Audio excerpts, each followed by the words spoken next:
One evening, as the sun was beginning to set, James was pulling a goods train along the main line. He was making excellent time, and the trucks were behaving well. He felt most proud of himself. Ahead, the line curved past a field. James knew that field well. It was the same one where he'd crashed on his first day. "Oh, to be young and foolish," he chuckled. "You'd never catch me coming off the rails now. Trucks don't dare give me trouble." Of course, he'd spoken too soon. The trucks had overheard. "We've plenty of trouble to give," they chuckled, banging their buffers. "Smarten up back there," barked James, bumping them in return. That did the trick. An old coupling broke. The last 3 trucks in the brake van came loose. James felt a jolt, but assumed it was another bump from the trucks and carried on. The guard braked the train to a halt, then got down from the van. He saw James speeding off down the line. "Oh, for pity's sake," he grumbled. He walked back to the last signal box, putting detonators on the rails as he went. The trucks, meanwhile, were delighted. "That'll teach him not to push us around," giggled one. "Why stop there?" smirked another. "He said we don't give him trouble, but we gave it. He said he'd never come off the rails. Let's prove him wrong." "Wouldn't do that if I were you." Sat in the field nearby were more trucks. They were old and filthy, with rotting wood and rust all over. They lay broken and crooked amongst the dirt. "How'd you get there?" asked James's trucks. "Did the very same thing you were scheming up," said an old truck. "That James was naive.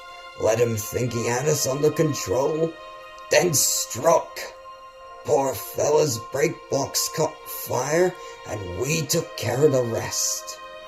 "Lovely crash it was," cackled another old truck, and the rest laughed hoarsely. "The cranes came," continued the first truck. "They took away our friends who were still on the rails, then rescued James. We were sure we'd be next." It paused dramatically. "Then the crane arms came to rest on the flatbeds, and an engine took them away. They weren't going to rescue us." "But," stammered one of James's trucks, "we're indispensable. How could they not rescue you?" "Indispensable?" cried an old truck. "Listen, young'un. The workshops build hundreds of you in the time it takes to fix one steam engine. Why bother with us? Too much effort when they could just make a new truck and be done with it."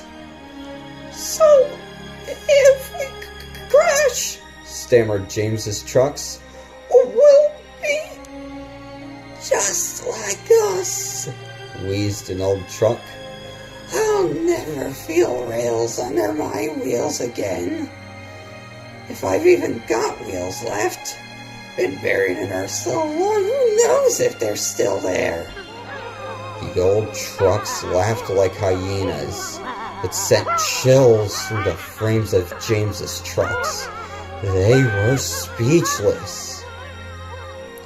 A whistle cut through the laughter. James had been flagged down at the station and sent back to retrieve the trucks. "You silly things," he grumbled.